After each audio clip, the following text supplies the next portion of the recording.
how's it going, amazing people of YouTube? TJ here again with a quick video for you guys today. So I recently picked up the version 2 of the Nintendo Switch. Now, as I said a couple times in past videos, if you're looking for this version 2, which at this point, most retailers should have the previous model taken off the shelves.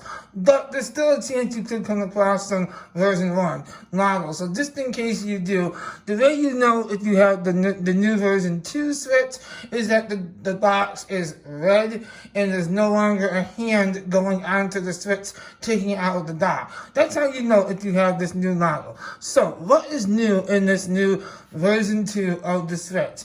Pretty much nothing design-wise, really even physically, at least not externally. Internally, the changes are actually quite significant in terms of a new Tegra chip that allows for up to 9 hours of handheld play.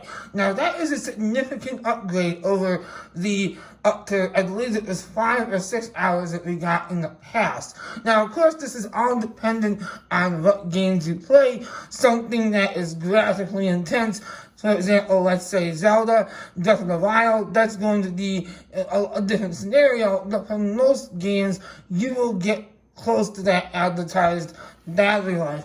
And while I haven't actually tested the battery life specifically, like I hadn't actually done a time measurement, I can tell you I have played this in handheld mode significantly since I got it a few days ago, and I can absolutely tell a difference in battery life. It is significantly improved, and for that reason alone, this would be a worthy upgrade for anyone that wants to sell off their version 1 Switch and then buy this. You might have like a $100, let's say, difference in price between, you can probably sell your version 1 just by itself, no games included, for probably $200, if not a little bit more, and then get this, for example, just a small price difference to pay.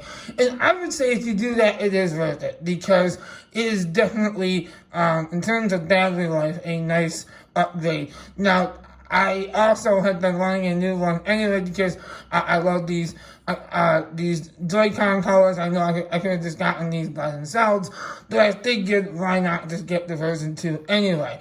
Now, you also will see on my channel that I did a couple videos on the Switch Lite, and I wanted to touch on that as well because as I'm talking, I'll just show you the back of it, just in case you haven't seen the Switch that much in your lifetime, as I'm sure most people have seen the Switch so far. But I just want to illustrate that there's really nothing physically really different about this version 2 of the Switch physically. Literally the same designs that I can see, the same elements, of the design are the same.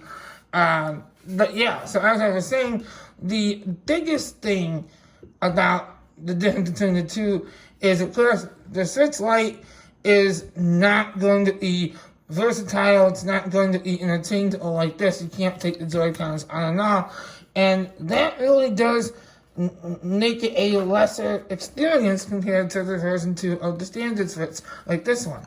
And so for that reason, I still would say, as I said in my Switch Lite videos, unless you know that if you're buying the Switch Lite to yourself and you know you're only going to want to play it in handheld mode with no possibility of wanting to play it on TV, then that's one thing. If you're buying it for a family member or a loved one or a friend, that make sure you know that they definitely won't want to play it on their TV, because you won't be able to do that. Now, I'll say this about the Switch Lite.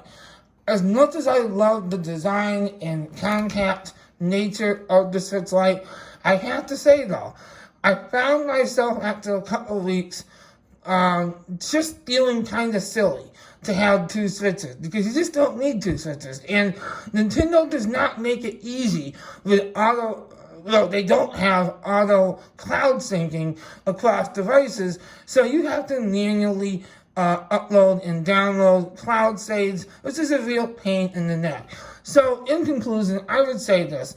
If you're just looking for an all-around awesome Switch, just go for the version 2 of the standard Switch. It has the Joy-Cons. You get that full Switch experience that the Switch Lite just simply lacks.